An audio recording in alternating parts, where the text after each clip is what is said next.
You're now tuned into the hottest podcast in the world, the Stay Woke Podcast, right here on TheSonicBreakdown.com. Welcome back to another Stay Woke Podcast. This is DeRa Brinson, and you know the Stay Woke Podcast is presented by TheSonicBreakdown.com. I want to say thank you to everybody that's been listening and that our audience that continues to grow.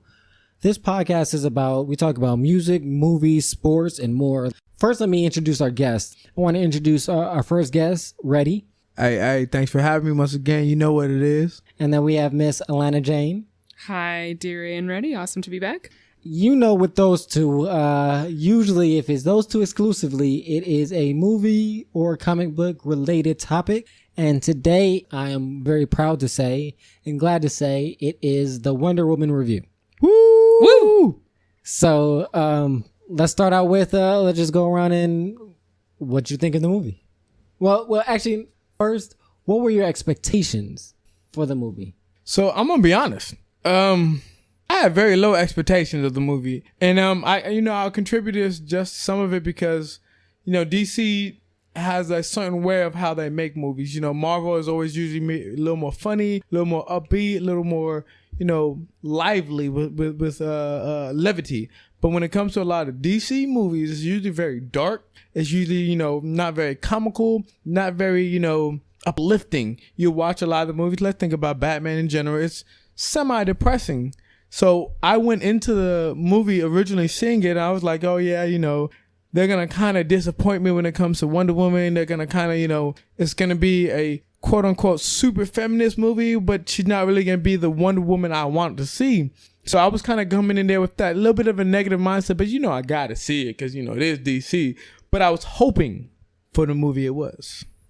And so leave it there, and we'll come back and touch on what it actually was. What was your expectations? I have not seen a lot of the DC stuff. I had heard that a lot of the stuff, and unfortunately the DC cinematic universe has writing and script problems, which always break my heart on big budget films. So, and I had heard that Batman versus Superman, or the one that had just, I think it was that one that had just come out, and she is featured in it. I had heard that she was like the best part of that film by leaps and bounds. Yes, so ma'am. I was hoping that her solo project, or not solo project, but like the project in which she's the lead, would be awesome. And I was really, really happy with what I saw. And now that we've addressed your expectations, did the movie meet those expectations? Met and exceeded expectations. I mean, I gotta say, like I said, my expectations were low and were pretty crappy. So as of right now, I could probably consider it one of the best superhero movies I've seen in the last 10 years. Nice. Bold words. Okay. I want to address the casting for a second. I think Gal Gadot, is that how you pronounce the last name? Godot? I thought it was Godot. Godot? It might be Godot. Okay. And I apologize. Yeah. That's why I'm asking. We could all be wrong. I think Gal Gadot was casted well for this role. I liked her look. I like her expressions. What did you guys think about the casting of her, as well as the other cast as well? Chris Pine, her mother, her aunt. I mean, we talking about just pure casting. I thought it was probably one of the best casting you could do. I mean, if we think about the Amazons in general, they made sure that the people they were choosing to be Amazons were actual fighters that actually had some experience when it came to learning how to fight. So even when they did the initial fight scenes in the beginning of the movie, it wasn't somebody learning how to fight. It was someone that knew how to fight, showing what they do to fight. And it goes back to the whole concept of who the Amazonians were. They were considered the best fighters in the world. So with just off of those, the females in general in the beginning, I thought the casting was superb. And then when we go to, her co-characters, all the guys, as well as, we won't even talk about the storyline, just who they were. They fit their parts for who they were. They didn't try to overshadow. They weren't too big to try to overshadow. Nothing distracting. Yeah, nothing distracting from who you really wanted to see and needed to see, which was her. I mean, the cast itself was methodically chosen to make sure that it wasn't a male-dominated role. And that was one of my biggest fears, was it was going to be a Wonder Woman movie, but it was going to showcase everybody else but Wonder Woman, or make Wonder Woman seem like she was a co-star in her movie. And they've done that before. Mm-hmm. I really loved seeing her. They did a good job finding someone who, like you said, who meets the expectation of an Amazon. She's quite tall. She's super athletically built. She's got big legs, big shoulders. She was a beast. Yeah, she was a monster, and she happens to have a very beautiful face. But the way that she was performing, her beauty was like maybe the third or fourth most interesting thing about her, instead of maybe the only thing that's interesting, as we often see with women characters, particularly in a big Hollywood project. So like her earnestness, her passion for warfare, her humanitarianism, her amazing athletic prowess and powers, and then also she's gorgeous. And those are the two things that I loved about her. The casting her, despite certain Middle Eastern countries didn't want her because of her ethnic background. We can talk about that later. But who she was, her look, her build, her passion for the movie preceded everything. The casting of her was probably the best casting you could ever have for Wonder Woman. I mean, and Wonder Woman needs that dark hair. She gotta have. She has to have the dark hair. But not even only that. Like the thing I loved about, say her name so I don't say it wrong. I think it's Gal Gadot. Gal Gadot was her facial expressions, and I know that may sound weird, but like when she was in love, you can see it. When she was, I'm ready to kick your ass, you could see it. When even she was like, I'm distraught. I'm confused. It was clear and defined. Even if you had the movie on mute, just looking at her expressions, her body language, her face, she was such a good actress where you didn't need to hear the movie to know how she felt, because she expressed it in every fiber of her being. She made sure that you knew what it was just off the look. And I read some more background on her, and being Israeli, she actually had a military tour. Yep. So she went through basic training. Mandatory. In some of her other film work, she's done her own stunts. So she did a bit of stunt work in this project too. Yeah. And so I like that for two reasons. One, it's rare in a woman actress for them to do their own stunts. Yep. It's awesome in a superhero movie in particular, because you get to do more things with your camera and cheat less with CGI if your leads are very physical. So I liked those two parts a lot. And it also just like, to me, I like to make fun of this all the time, but like the Tobey Maguire Spider-Man franchise, like the contrast between the CGI and then they like drop Tobey in front of the camera and have him pull off the mask. You're like, come on, right? Like it's not there. But here, I couldn't catch her stunt woman. I couldn't catch the CGI. Like it was just really masterfully Because the thing I loved is even the parts that had CGI, she was still the person doing it. Like she's in front of that green screen. Yeah, she was in front of the green screen, and you added the rope or you added the effects. Like the thing that makes me even more passionate about how wonderful she was as an actor. And I'm gonna bring this up now because I think this was the most amazing thing possible. Was a majority of this movie, this lady was full blown pregnant. Yeah, like she had a fetus inside of her, and she was still like, "Yeah, I'm still doing my own stunts." Like, forget what y'all have to say. Like, I am that much of a beast where I know I'll protect my child, but I'm gonna make sure that also, this is I'm getting me. all my checks. Yeah. And that's awesome. I do want to piggyback on some of the things that both of you have said. Please, weigh in.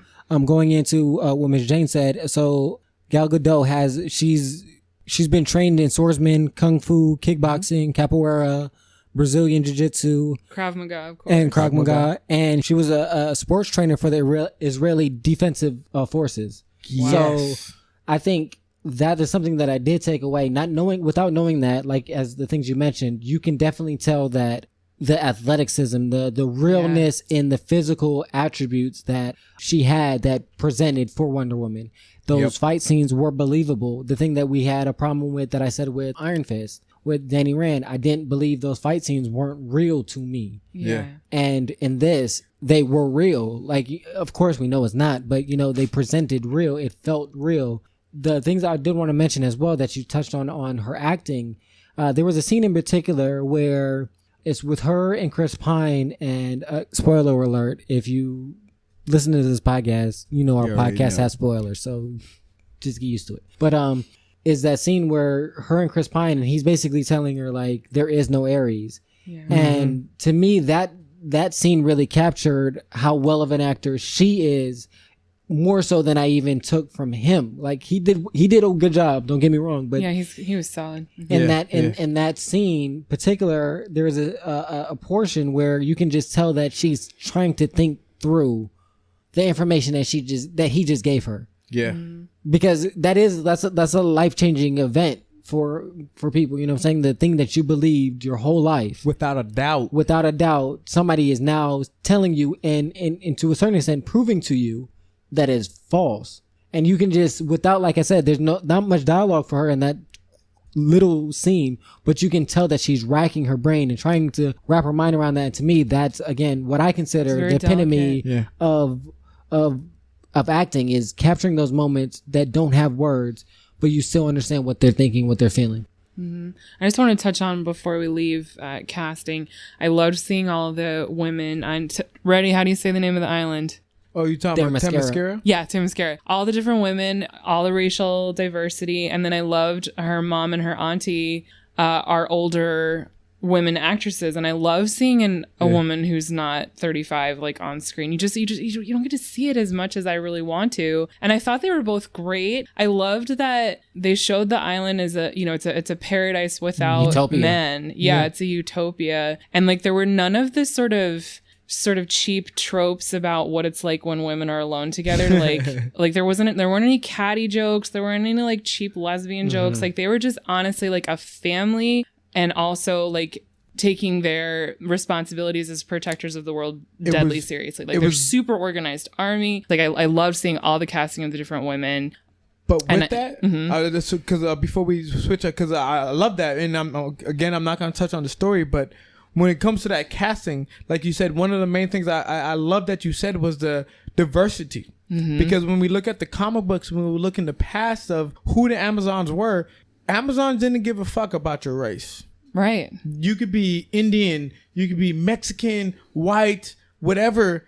If you were a woman that somehow made it to Themyscira, they wanted to make sure that no one could fuck with you. And a true meritocracy too. Yeah. And just like DeRa was said, is, I love the fact that, Gal Gadot, she had such a broad background of her martial arts where they even showed throughout the movie, from every aspect, from beginning to the end, that every Amazon, even though she was the epitome of the Amazons, you can't mess with me because I've been training since I was created, since I was born, since I came to the island. I do this every day. This is my life. That you think you have me, but I promise you, with a bow and arrow and a sword, I can do more than you can do with a gun.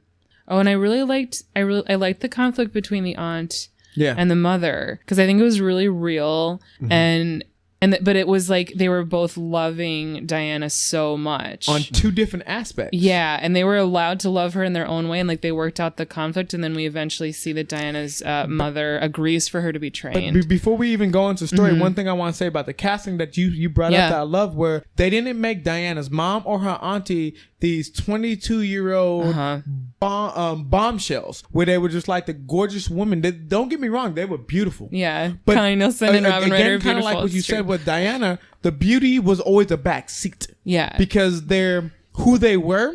How they portrayed their character was, I am strength incarnate. Yeah. One was, I am a ruler, and I'm not a woman ruler, because that's what I think a lot of people had to see the difference with.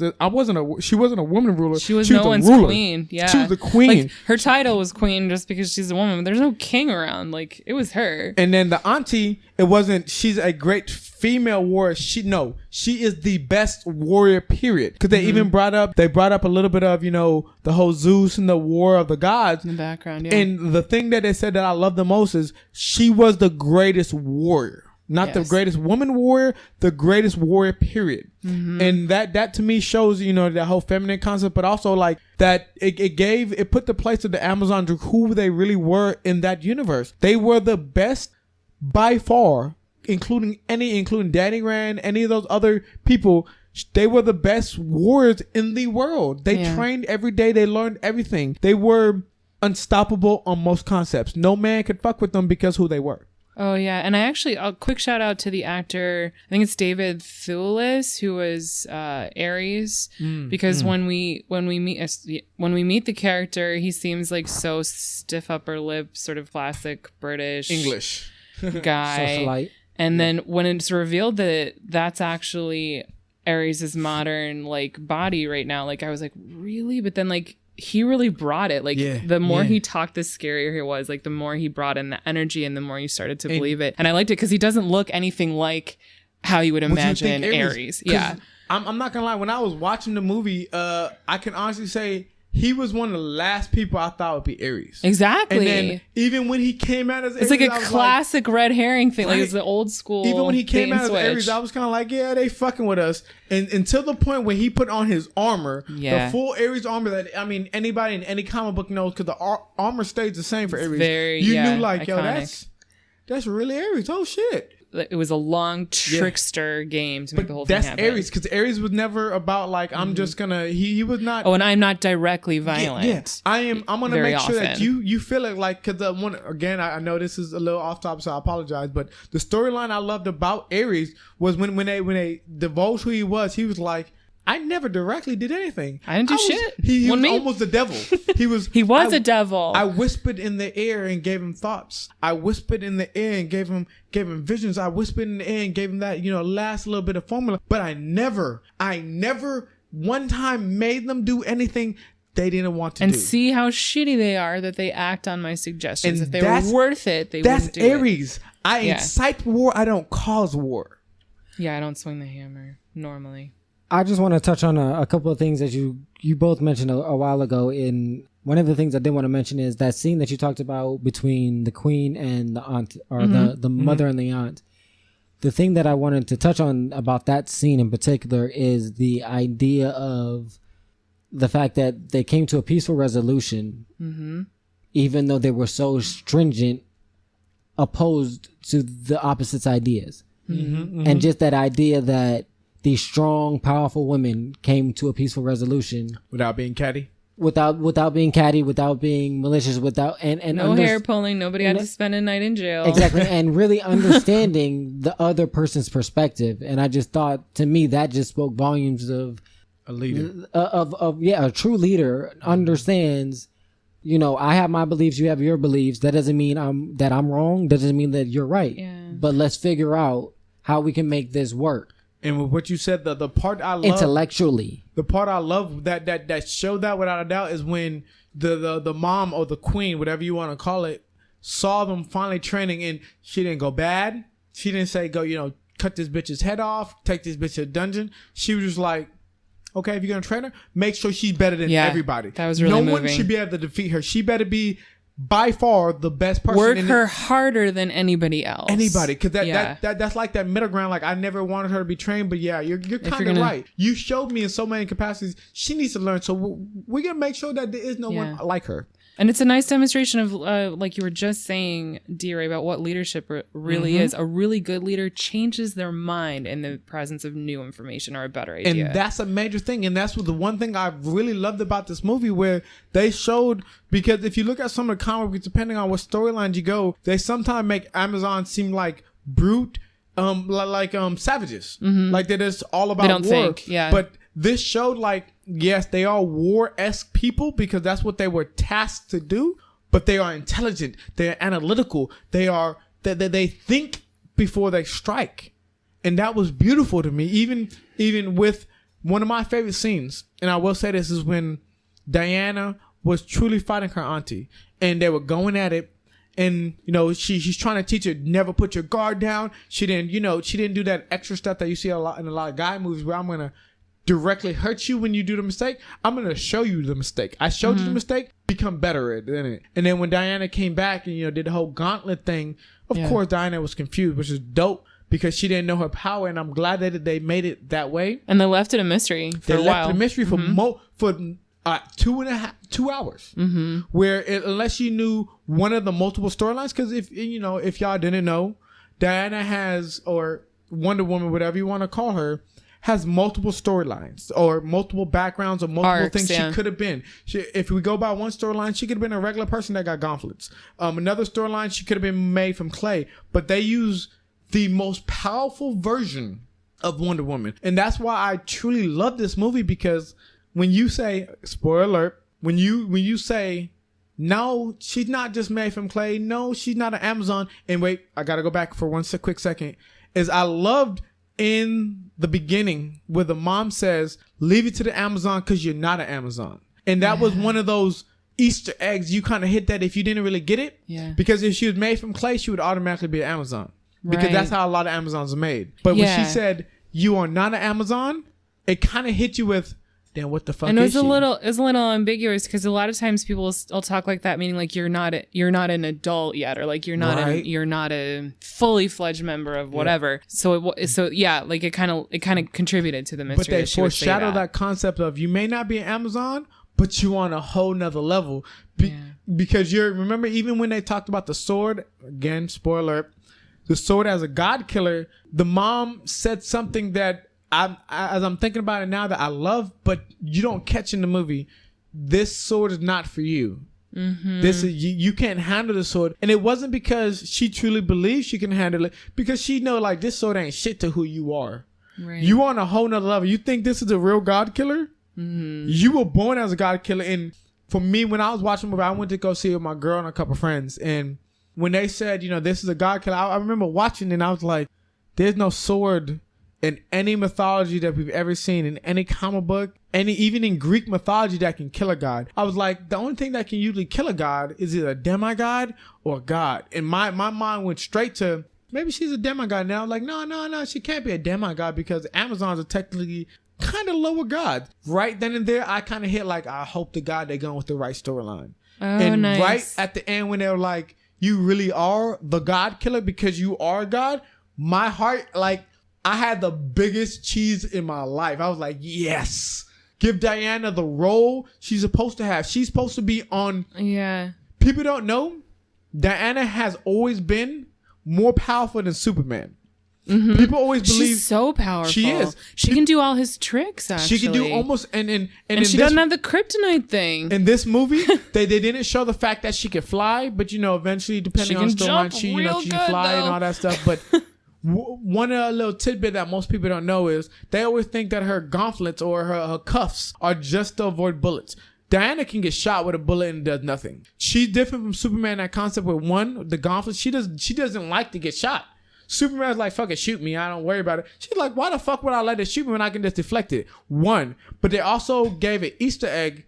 As if you remember in the beginning, they said something along the lines that you should never take off your gauntlets. Mm-hmm. When we look at the storyline in every comic book, do any of y'all know what happens when she takes off her gauntlets? I don't know. So the gauntlets are power suppressors for her. Because are they? Yeah. That's awesome. Because her power of her, when we go to God's storyline, she has the strength of the strongest god, which is stronger than Hercules, stronger than Zeus. But when she takes off those cuffs, she becomes psychotic because her power is so powerful, she can't control the power. So she can only take those cuffs off when she's ready to murder somebody. So she's basically Jean Grey. Basically, if you think about the mental blocks that Jean Grey has, yeah, she's more powerful than Superman in pure strength. But if she takes off her gauntlets, she can no longer control who she is. She can't bear it. She becomes basically in psychotic rage, beyond more powerful than Superman, as well as the one thing Superman never has, and we've seen it in Superman vs. Batman. He has no training. He's just a powerful son of a bitch that can punch very hard. Diana has been trained by if you call a cult, the strongest warriors in the universe, not world. I want y'all to get that. The universe of DC. She's been trained in every kind of concept of fighting. When she takes off those gauntlets and someone's not there to stop her, there is no one to stop her. So I'm done. What did you think of just the story in general? What was your viewpoint? I was into it. Like it's a super over the top story to do like a straight mythology. Like, what is Diana's quest? I'm gonna find and slay Ares. Like, it doesn't get more epic than that. Like, and it could have been.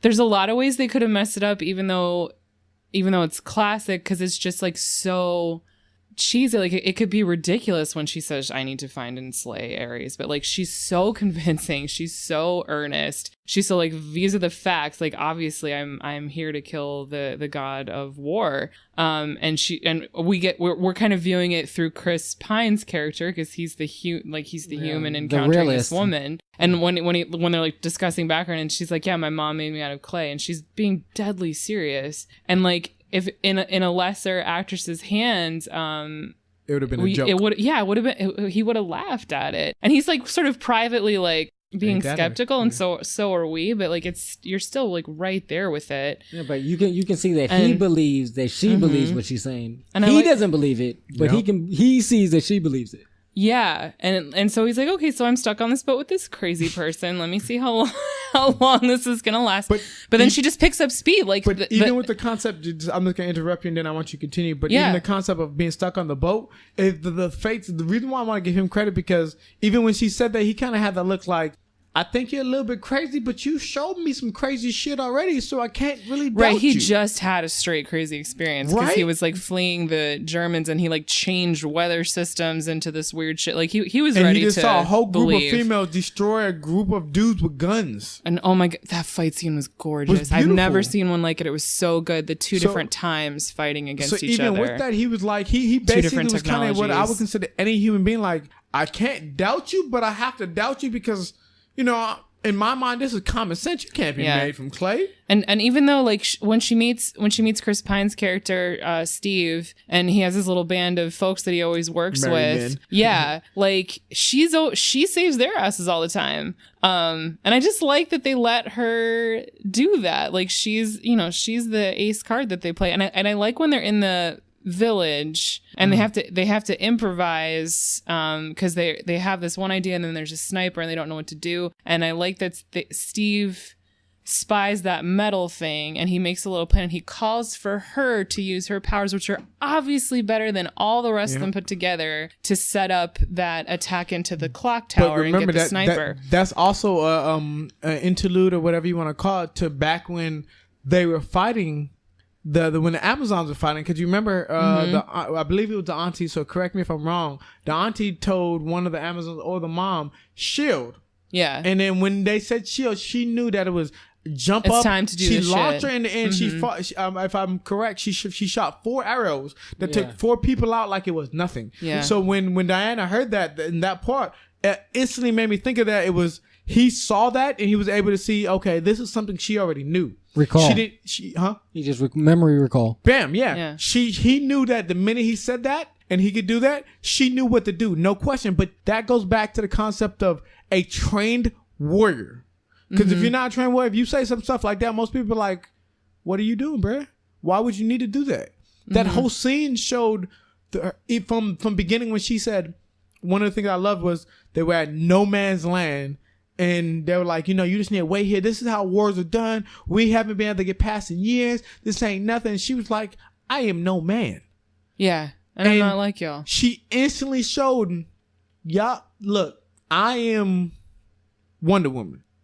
I am so Diana. Majestic. And I will show you why this means nothing to me. She was so great. You know that scene was almost got cut. It almost didn't make it. No, it's so great. It's so good.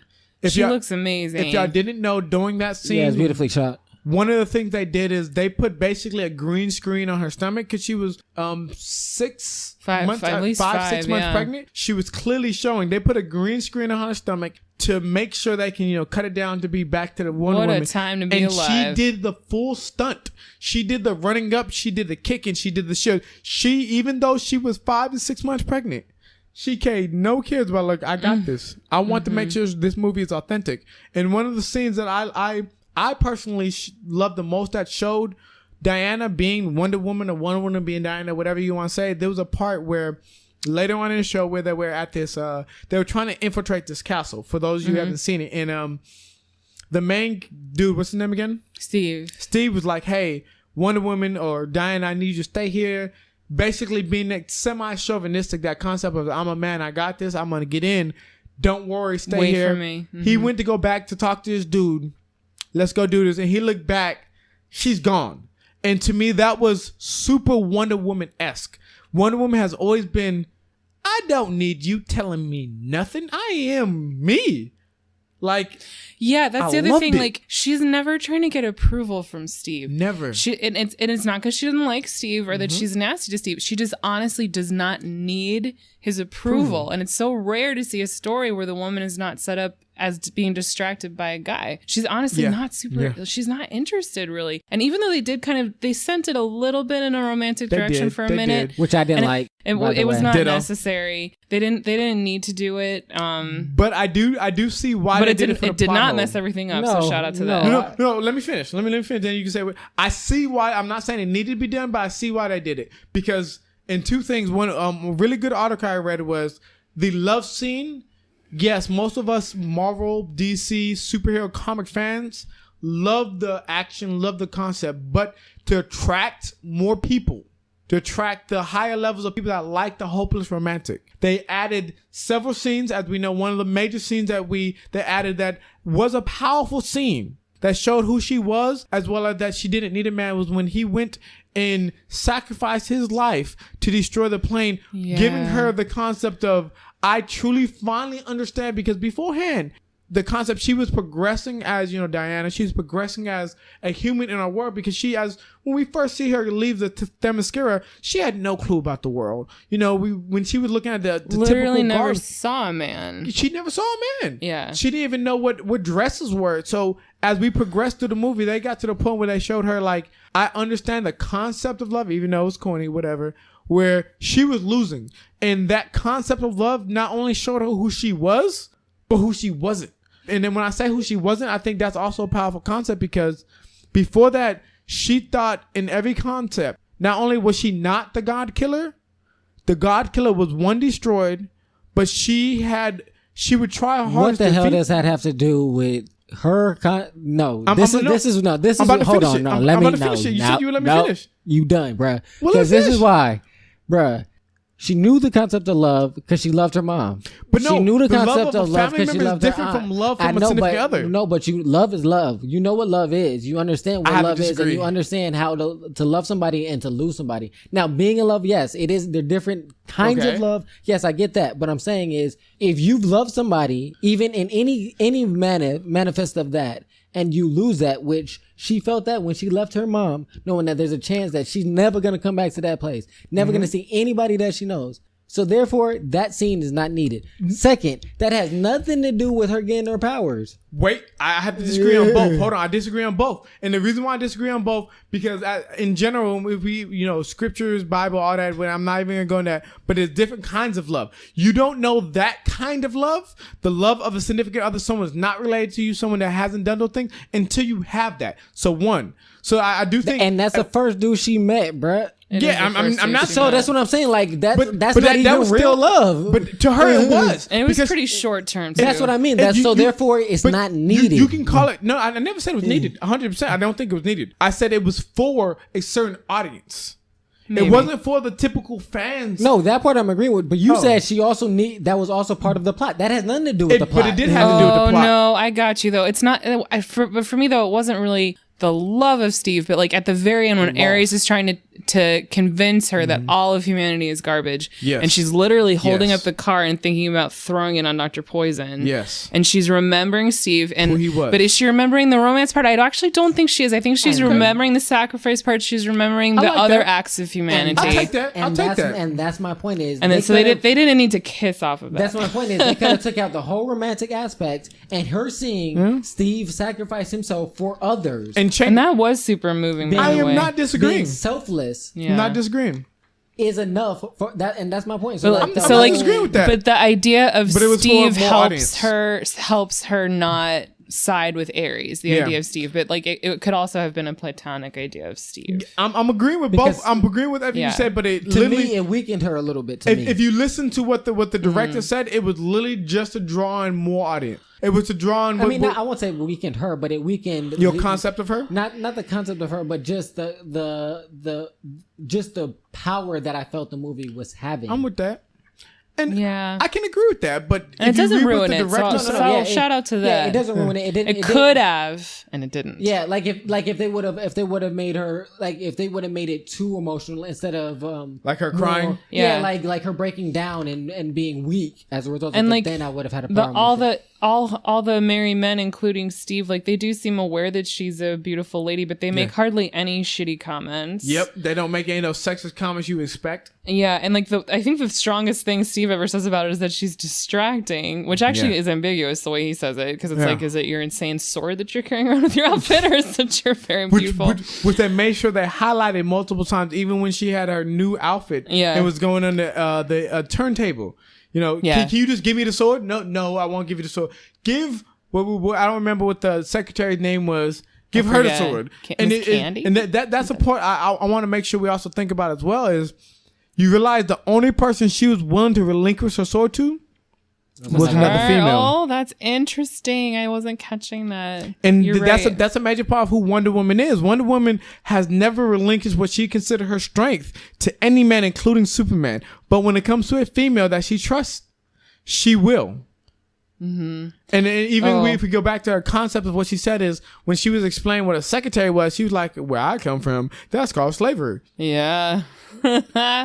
Oh no. The other thing I appreciated about, because like they were walking a razor's edge by having any kind of romance story in it, but I do like that. So like the sort of the comic book Wonder Woman has a short skirt and she has like a strapless top, and they often will show it. Yeah, and they show it like especially the comics that drawn by dudes. They sort of emphasize the sexiness. Like she's got popping cleavage and stuff. I think I know where you're going. And in the film, though, they made a super utilitarian version of the classic Wonder Woman stuff. So she's wearing a short skirt. Why is she doing that? Because she rides on fucking horses, y'all. She needs a short skirt with split sides so that she can sit on her horse. She brings that back when they were talking about the long Why does she have dress. no straps? Because she wants maximum freedom of movement in her shoulder, and she has everything tied up really tight. Like we don't actually see her cleavage and you know at one all. of the saddest things that happened before the movie actually came out, there was a major issue with her not being busty enough. Oh, screw that. Multiple people in the multiple main organizations were like, she can't be Wonder Woman not because of the actress, not because of who she was or where she's from, just because they felt that she needed to have C to D cup tits. Yeah. And I thought that was ridiculous. No, she looks great in the it's very recognizable. Wonderful. It has all the parts, but like it's played very serious. Like why does Wonder Woman look like that? It's because she was raised in a like Greek style military context where that's what you would wear. Yeah. To have freedom of movement, stay cool, ride your horse, have access to your weapons, and get your business done. Yeah. And I wanna touch on that for a second as well as on the uniform itself. The other way that they address that is at that changing room scene when she kicks it and she rips the skirt. Yeah, because she's showing like I can do what I need to do. Yeah. In this. Yeah. Therefore, it makes sense why you would have a pleated skirt where it does move. Yep. And allow you to fight, as you said, ride on a horse, kick, spin, do that sweep that she did.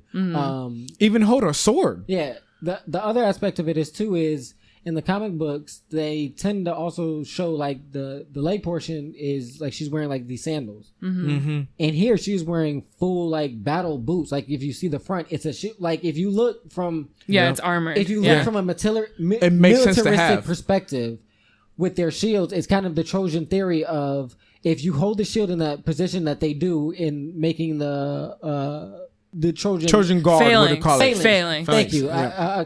It was slipping my mind. The phalanx. But her shoes cover from her feet to her knee. The shield will cover from her knee to her shoulder. And then she has her head helmet piece. Her tiara. Everything is covered, even though, like you said, she still has the freedom for her shoulder movement, things of that nature. She has the freedom of her legs. So it all made sense in, like you said, as why she would have it. The full aspect of not I'm trying to look cute. That has nothing to do with this. This is all literally practical use. And one of the major scenes that completely showed that off, so I'm glad you brought it up, was No Man's Land. Yes. When they started shooting at her with the machine gun, she got into that iconic pose that we seen in the Wonder Woman comic books, that we seen in that time period where she got down, got the shield where it stopped at the end of her boots. where she had complete guard from her whole body. Basically, her legs were covered by the boots, the middle of her body was covered by a shield, and even though it's a tiara, but the tiara itself still guarded their concept of the head, and it was what you would see in an actual Greek or Roman or that time period fighter. It made sense for who she was. Yeah, and I liked the part about the tiara is given to her after her aunt falls. So it's a good luck charm. It's a talisman. It helps her focus. It helps her remember all her training. Then she gets to wear it the rest of the story. Yeah, how they put that thought into explaining. This was a great do warrior. Right by it. Honor your Not aunt. When just you that, wear it. but because when you think of tiara, you don't think of strong. You don't think of war. Right. You don't think of no, those. it's supposed to be princess. decorative. Yeah. So that they address that this thing that our society now sees as more soft is actually strong. Oh yeah, That dichotomy. I thought and was while we're interesting. discussing how she looks too, I like so when they're sneaking into the castle, she steals that one lady's dress. Yeah, and I love the look up and down. Yeah, and like it so easily could have been this like she's all that moment that would kind of been even more cheese factor than we really needed. But instead we just get to enjoy how clever she is to sneak into the fucking party because it was a closed party, right? And she walked right in because she looked that good. And the part I love she got with so that, close to everyone she needed to get close to. the part I love with that was still Wonder Woman-ish. Yeah. She still had the sword Yeah, the sword's up her in her back. back. Yeah. Like it was a part of the outfit. It was great. Yeah. Yeah, it was it was enjoyable to see her steal the dress, and of course she looks wonderful in the dress, but it was all plot driven. Like she was trying to sneak in too. She needed a way in, and then she needed to talk amongst these people because she was trying to locate Ares and get close to him. One of the things I want to add with that, which is one thing I was super proud about, is they actually showed the lasso of truth not just being just a lie detector. Right. Because that's something we've seen in a lot of her comics where the only time she really uses it is if she needs you to tell the truth. But in the comic books itself, in the movie that I thought was freaking amazing, it was a weapon. And that's really comic book-esque where she was throwing people around, slapping people, grabbing stuff, where she showed that the lasso of truth not only was indestructible, which it is, but it was one of her most strongest weapons of who she is. When we look at even in the movie or the game Injustice, the lasso of truth is the shit you don't want to fuck with because it has range, it can grab you, it can fuck you up, and it burns you, dude. It burns you. You can't stop the lasso of truth from beating your ass. And that scene when she was at the town, she showed that the lasso of truth was the truth. You know what I'm saying? Like she grabbed people, she threw tanks, she did so much awesome stuff with the lasso of truth where you see why she always had this as her weapon. Yeah, and it looked great. I liked what they chose, how they chose to light it, and yeah, it looked good. Make it all shiny white, jack people really up. Good. There's another scene that I thought. I want to say first, I think that the way that it was written, the way the dialogue, the script, I think was really well done. It was well attention to detail. As of the many scenes that we brought up today, the little intricate things that could have made or broken those scenes if done incorrectly. One of the scenes that did really catch my eye and caught my attention is that scene when they're in that village and she asked one of the members of the group, why is he here? And he's basically saying when he didn't shoot. No, not him. And she was like, well, I wanted to be an actor. Oh yeah. Okay. And she was like, basically, why didn't you? And he's like, well, I was the wrong skin color. Like that stuck with me. That racial part. I was like, wow, how they addressed it. It wasn't, like I said, it wasn't a major thing, but it was real light, subtle. It was real light, real subtle, but it was real deep and real like a wow moment because, and again, those are the scenes that I paid attention to of her facial expression when he said that, and you can see again in her face is like, I don't get true confusion. That doesn't make sense to me because where I'm from, skin means nothing. Yeah, it's like you said, a meritocracy. It's all about what you can do. Yeah. And how well you can do it. That's it. At the end of the day. Yeah, and it was a nice point about how cruel it is to pigeonhole people, and also what it's like to be shut out of a space And it was just really light. And that actor was actually outstanding too. Yeah. That guy. I mean, that whole scene from the beginning of the town, everything about it showed why you had to choose her. I mean, if we go back to the facial expressions when the snow first came, you can see the pure wonderment, joy, and perplexity that she was seeing. Like, what the hell is this? Is this real? You notice this was a new thing for her. That's and good. I loved it. I mean, even when she destroyed the tower and she came walking up, she had that like, yeah, I'm a badass. I do want to ask you and bring in the female director aspect of it. Mm-hmm. And the first question I want to ask you is, why do you think having a female director was important, and should it be important? So I read that this is actually the first superhero franchise, really in anyone's franchise, that was directed by a woman.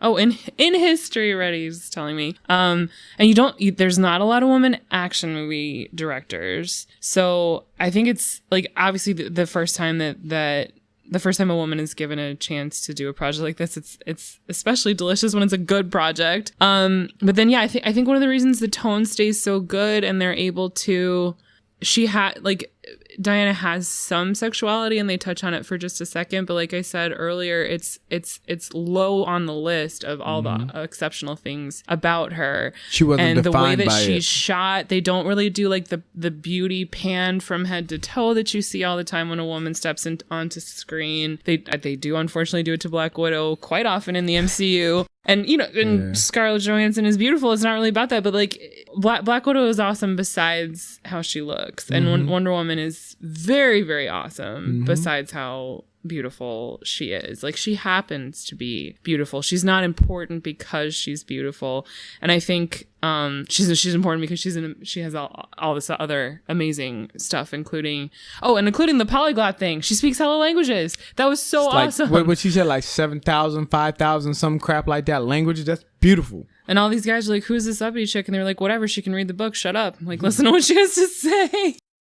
So I just I appreciated that because I think it let the Wonder Woman story be super deep. And there was just a lot of nuances, especially in how the women related to each other, that maybe, and I'm not saying men can't get it, but I think a woman gets there faster with how you can tell a story, especially between women. And one of the things I have to agree with you. I have to disagree with you on one part. I honestly don't believe a male director could have made this movie to the level of enjoyment it was. Maybe because not. One of the things, like you said, which is, I mean, unfortunately, I'm a guy. I'm straight, and I love females. But when we think of the Black Widow, anytime she shows up in a movie, the first time she shows up, or when she does something, the first thing they pan towards it, the tits or the ass or her skin tight outfit. But when Wonder Woman did everything, it was never, it didn't go from chest on up. Right. It didn't go from ass on up, which we always see in Marvel and DC movies. It went from... No, there's a lot of shoulder cuts with no bust actually in it. A lot of framing with just her shoulders and her face. They wanted you to see the power of her. And her not face. The power of her body. The power of her face, the power of her acting. And it from beginning to end, even as a child. That's true. They wanted to make sure you had that connection with Wonder Woman is a beast and trying to be a beast before she's a beast. Oh, and they do... there is quite a bit of shots of her legs, but it's always when they're doing awesome stuff. Yes. But practical shots Yeah. of inaction. Yeah. When a lot of times we get that vice versa, where literally like if this was a dude, I will say this, in most cases it probably would have been she would have standing there and we would have started at her boots and slowly went up and you would have showed her gorgeous legs for a couple seconds and it would have stopped at her chest and then it would have went to her face. But instead it was like music cue of God knows what. Yeah. But instead it was like you saw her legs when she was kicking ass, when she was about to do something, when it was amazing. And the only time they ever really focused on, I guess you could say, a busty era for the most part was when the first time she had put on the outfit, and it wasn't to show off her chest, it was to show off her outfit, to show off this is the iconic Wonder Woman outfit. And with that, I wanted to add one thing I love and I kind of missed. They never said Wonder Woman in the whole movie. That's right. She's Diana the whole time. I love that too. And I love that too. I think that's a powerful concept It where is. people don't realize where She's a person. she's a person. And she would never call herself that. Wonder Woman. Exactly. And that's why not we a don't name hear she it. would use. That's not even the concept. I And love that detail too. I love that. That's a major part because if you look at every other movie, sometimes someone says Superman, someone says Batman, someone says Green Lantern, someone said that. But in her, from beginning to the end, they showed her development of, I am Diana, a historian, and at the end, And I have a mission. I have a mission, and at the end, I'm Diana, the historian. That's right. That's good. Two other things coming from a woman director. Actually, three things. Just a quick shout out to the podcast audience of what it actually means to like be the director. Like, what is that person's job when they're making the film? They decide where to put the camera. That's essentially what they're doing. So they decide all the shots, and that really sets up how the story is told. So one of the few times we actually see a full body shot of Diana just walking through the screen was when she's crossing no man's land. And to me, there's actually nothing sexy about it. She is majestic. Beastie. She's like a lion. She's an animal. Like, she is a force of nature. The thought for me for that scene was, like you said, I didn't even, nothing sexual came to my mind about that scene. To me, it brought me to the same feeling that I had when I watched Troy and Achilles fights the big dude in the first place. I love it. Like, or the same thing with him and Hector. It was like, she is a beast. Damn, like, and all those guys are in so much. Yeah, trouble. like she literally is like, damn, she's a badass. Oh, she about to whip some ass. Like, Yeah. that's not the feeling of, oh my gosh, she said. And I think it is, like you said, Yeah. a result of the choice of shots. Yeah. The choice of direction. And like, I wasn't actually scared for her. I knew she wasn't about to be a martyr. I was scared for everyone that's about Like to get the fucked crew, up by yeah. her. Yeah. Exactly. And that's the same feeling that I felt when I saw Achilles, Brad Pitt, and Troy face that guy. I was like, oh, I'm not worried about Achilles. I'm worried about what's going to happen to this dude. And my last little comment about the female direction thing is that although and this actually I think is why the romance thing doesn't kill it, is because they make out and then we don't see them in bed. And I actually think that's really important that we don't see them. Did they go to bed? Maybe. It's suggested that maybe they did. You can allude to it. Up to your mind, right? Right. And then and that's so titillating, right? Because if Diana was raised on an island of all women, she's a virgin, and like the idea of a virgin is like men obsess about this idea, like, you know, a woman's first time or something, and it's just, we don't get to have it. Like, it's not there for us to consume. Like, whatever happened between Diana and Steve is none of our business. Yeah, other than they may have done something, we don't get to see what it is. Like, and again, that's like a nod to her humanity. Like, she's not present in the film only to serve men. Yeah, exactly. And I thought, just to add on what you said, I thought it was perfect. Is the aspect of it that is relating to her as a human being, as a human being. Like, we all have secrets. We all have things that we want to keep private that should be private to us and a few people in our lives. And that, if it did or it didn't happen, regardless, that's not for us to know.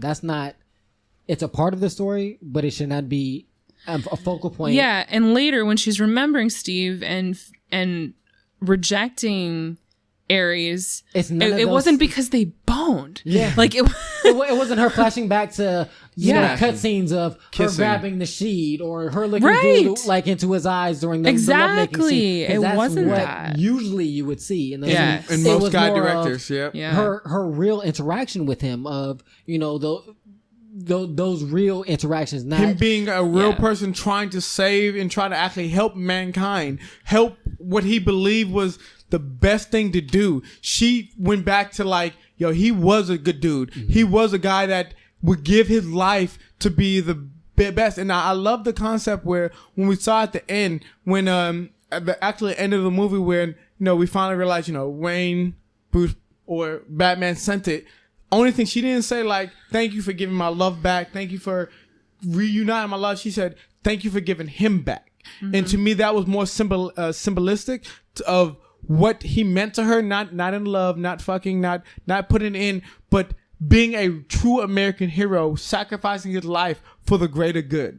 And that, to me, is what that showed, because they used that picture. They used a picture before they had sex. They used a picture of when they were really learning It was after that battle, yeah. After the battle. And that's a major, if you don't really get it, that's a major concept. It's not about the sex. It's not about, even that picture wasn't even about the love. It was who he was when it comes, he changed my life and showed me the world of man. I was just going to throw two more things that I liked about the film before we wrap up. I really liked the backstory artwork, the way they did the CGI with the oil paintings. It was beautiful. I've not seen You're it. talking about with the gods and stuff? Hadn't seen something like that before. Really appreciated it. And then I also really appreciated the choice to move Wonder Woman's, like the main story that we're watching her in is on World War I, which we don't hear about very much. And I know that she was developed to go along with World War II. And it was an interesting thing to move her. It let us look at a lot of different stuff. Compared to some things that we see more often in film. But like some of the true horrors and like Dr. Poison's development of a more deadly version of mustard gas, like we don't hear about it as much now, but mustard gas was such a devastating, unacceptable, horrible, deadly weapon, and we kind of forgot about it, I think. And it was nice to, not nice, but like very interesting and moving to have that touched on again. And also like the way that World War I was fought, that's actually like how PTSD came to be observed as a condition, because the conditions were so horrible. So bad. Everyone who went there was fucked up. You either died or you were permanently disabled by trauma. And we saw that scene truly when she first got to the front lines. And I love what you said is so impactful, because when they were first walking through and they talked about the horse and she wanted to help the horse, and then she saw all the guys that were being maimed, that you can see they've been through hell and back. You can see the distress on her face of just, I want to help them, but I know there's nothing I could do right now. And this is a war that's foreign to me. Like the level of weaponry that they had in her island was not like that. Nowhere near. And yeah, like the battle that we have close to the beginning, where the Amazons have their horses and archery related weapons, and then we see the Germans with their guns, and you think that it's going to be a closeout, but the Amazons actually win that battle, even though they don't have any firepower. And shout out to them rappelling forward off of cliffs. That was outstanding. So that was crazy. So like a lot of epic visuals. So like Patty Jenkins turned it in. Like never let it be said that a woman can't direct an action flick. And it looked great. One of the things I wanted to touch on Themyscira that a lot of people don't know, but they did show briefly, even if it was briefly, Themyscira had mystical creatures. Did they? Yeah. I didn't really catch them. Themyscira, cool. There was a good part in the beginning where, you remember right before she jumped on the little tower? She saw a creature that, of course, we've never seen before. And that was that homage to Themyscira had magical creatures that were nowhere else in the world. Oh, okay. Nice. Before to wrap this up real quick, I just want to wrap up and touch on, I do think that this movie was very well done. I think it was important that we have it. And I do want to put it in some perspective and to give some idea of why it's so important to have a strong female character, superhero portrayed on the big screen for the world.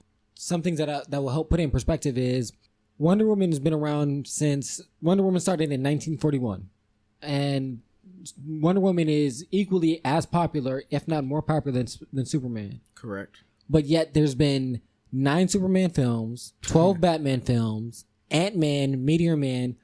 And I'm going to just go on a little diatribe about Meteor Man. It's an underrated movie. Y'all don't hate on my man, Robert Townsend. He did a great job in Meteor Man.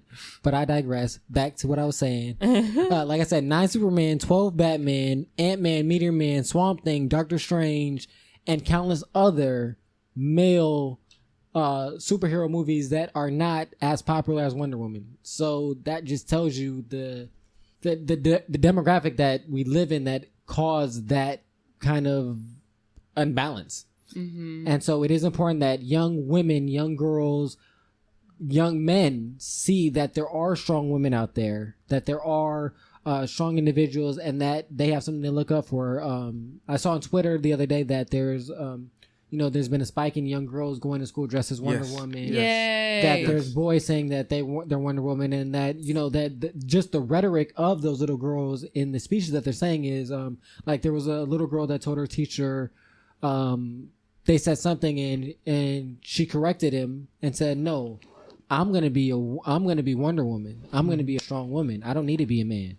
And with what and just that idea in the youth of that idea can affect change. And with what you said, one of the things I have to agree with you. There's only been right now. There's been 2 Wonder Woman movies. We got one right now in 2017, and there was one in the 70s, which was only part of the series of when they had Wonder Woman as a side character of a Batman slash Superman TV show. She got basically a TV adapted movie. And even at that time, it was one of the most highly publicized movies. But yet, it goes back to that concept where they didn't want to show that female empowerment. This movie it shows women that they don't have to be maids. They don't have to be second to others. They are the heroes of their own world. They can be as powerful as Superman, but still be as ladylike as they want to be. And I love that. Anything else you want to add before we get out of here? Marvel, make a Black Widow picture. I'll see it. Bonus if it's a woman director. And that's sad to me because I don't think that's coming. It's just not been planned. around forever, and they're not doing it. I think they're gonna do a Vixen. They want to do a Vixen, but you know when that's coming out? Or Ironheart. So the potential next female-based movie in Marvel, which is the only reason why I say Marvel is really they're behind gonna do a it, Wonder Woman too, but is probably not happening to a little bit after the end of all the major Marvel movies we've seen, which is like 2020, 2024. And that's sad because Marvel has some great, awesome, powerful female characters that can be, they can be just as impactful to give women the same level of, now I'm not even gonna say feminist, because I sometimes that's used as a negative word, but empowerment to the strength of self. And it's just sad that Marvel, I do believe in general as a whole, when it comes to the universe and this kind of concept, Marvel is a little behind in this concept. Well, we'll see what will happen. They might change their mind after they see the response in the money talk. So money talks. The response Bullshit that walks. Wonder Woman's getting I been heard on she's top of the box office for well a long over time. 5 times the budget already. Yeah, so Not only that, but she's Wonder Woman is one of the highest grossing films, not only of this year, but of ever. Nice. She beat Batman. She beat Batman vs Superman right now out of DC films. She's in the top 3. I cannot validate these stats that he's giving off. So if you do want to see these stats, you can always go to DCmovies.com where they show that Wonder Woman right now is in the top 5 of all time movies when it comes to the DC universe, with the ability to become number 1 because of how fast it's not only selling in America, but it's also selling in other countries besides some of the Middle East that banned it because only one reason only, because of her ethnicity, which is sad to me. Yeah. And just reflecting on the entire thing, it reminds me of why I like the Rey character in Star Wars The Force Awakens so much. It's it's a similar idea. She doesn't need a guy. She's been taking care of herself. She's very businesslike, and she cares about what she cares about, and men are fairly irrelevant to her thought process. And hella girls are dressing up as Rey too. Like it's very meaningful. It's to see that. You're gonna have a Halloween this year of all Wonder Woman's and Wonder Woman's in Reys, and that's great because before you had a lot of females wanting to be Superman and want to be these characters that aren't a female-based character. Now they can be somebody that represents who they are. Yeah. Because when we see it in media, you need representation that looks like you. Yeah, you do. Without representation that looks like you really don't know. Young people don't know who to really look forward to. Now they can be Wonder Woman. They can be outspoken. They can not have someone tell them they need a man.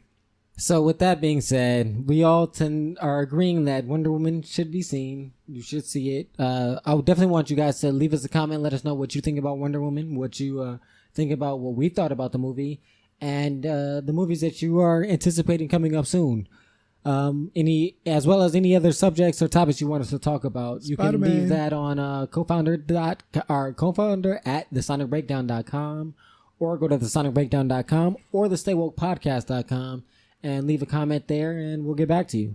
Definitely check out for our Instagram, Facebook, Twitter pages, all TheSonicBreakdown.com or The Sonic Breakdown or Stay Woke Podcast.